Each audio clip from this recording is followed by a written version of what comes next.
दोस्तों आदाब अर्ज़ है, मैं अनीस अहमद खान हिंद वॉइस से आपसे मुखातिब हूँ।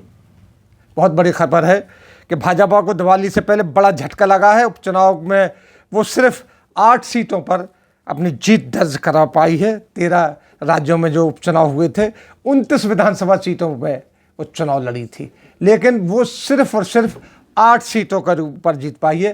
हिमाचल में उसका सुपड़ा साफ हो गया है। वहाँ टीएमसी में बंगाल में उसको पानी पिला दिया भाजपा को, वहाँ कोई सीट नहीं जीत पाई। उस हार का जो गुस्सा विजय वर्गीय साहब हैं, बड़े नेता हैं, प्रभारी रहे हैं बंगाल के बाद वेस्ट बंगाल के, उन्होंने कहा कि जो मुख्यमंत्री हैं ममता बनर्जी, उन्होंने बिल्कुल इस्लामिक हिसाब से ये चुनाव लड़ा है। जिस तरीके से भारत में इस्लाम फैला है तलवार के ज़ोर से, उसी तरीके से उन्होंने तलवार के ज़ोर पर ये चुनाव जीता है। और उन्होंने टीएमसी को में हमारे आदमी शामिल किए। कितनी घृणास्पद बात है कि धर्म को इसमें भी बीच में लाना। हार गए तो हार गए यार, जीत हार तो लगी रहती, लेकिन ऐसी बात नहीं कहना चाहिए। जबकि हिमाचल के मुख्यमंत्री, हिमाचल में भी इनका सुपड़ा साफ हो गया, जहाँ पे इनके एक भी कैंडिडेट नहीं जीत के आया, विधानसभा में भी और लोकसभा में भी। वहाँ के जो मुख्यमंत्री हैं जयराम, उन्होंने एक बड़ी अच्छी बात कही। उन्होंने कहा ये महंगाई का असर है, जो केंद्र के जरिए महंगाई फैलाई जा रही है उसका असर है। अब देखना है कि जयराम साहब कितने दिनों तक कुर्सी पर रह सकते हैं, क्योंकि उन्होंने ऐसी चुपती बात कह दी। पेट्रोल की कीमत कितनी है, सारी चीज़ें आप देख ही रहे। महंगाई फुक्का फाड़ के हो रही है, बिल्कुल पानी बाहर निकल आया घड़े के, उस पर कोई ध्यान नहीं दे रहा। तो उन्होंने इस बात को पॉइंट आउट किया।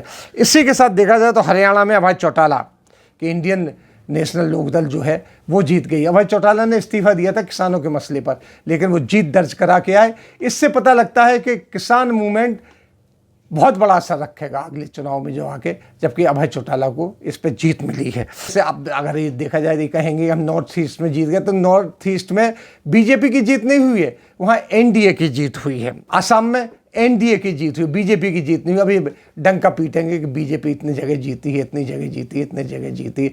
अब आप देख लीजिए क्या हालत है ये चुनाव। ये बीजेपी कह रही थी कि ये आगे आने वाले चुनाव के लिए ये एक संग मील होगा, मील का पत्थर साबित होगा। और लेकिन अभी देखिए कि इसमें पूरी के पूरी तरीके से बीजेपी के सुपड़ा साफ हो गए। जबकि मोदी जी देश में सब कुछ ठीक करके विदेशों में ठीक कर रहे हैं। उन्होंने अभी तक कह दिया कि अब 0% कार्बन भारत में कर देंगे, सारी चीज़ें कर देंगे। ऐसा ना हो कि इस तरह से बीजेपी ही जीरो हो जाए। वहाँ पे इतने जगह पे, इम्पोर्टेंट जगह पे हारना बहुत बड़ी बात रखती है। हालांकि अभी इन सब जगह का दौरा करके जो आए हैं हमारे गृह मंत्री, वो गए हैं, उत्तर प्रदेश भी गए हैं, उत्तराखंड भी गए हैं, कई जगह गए हैं।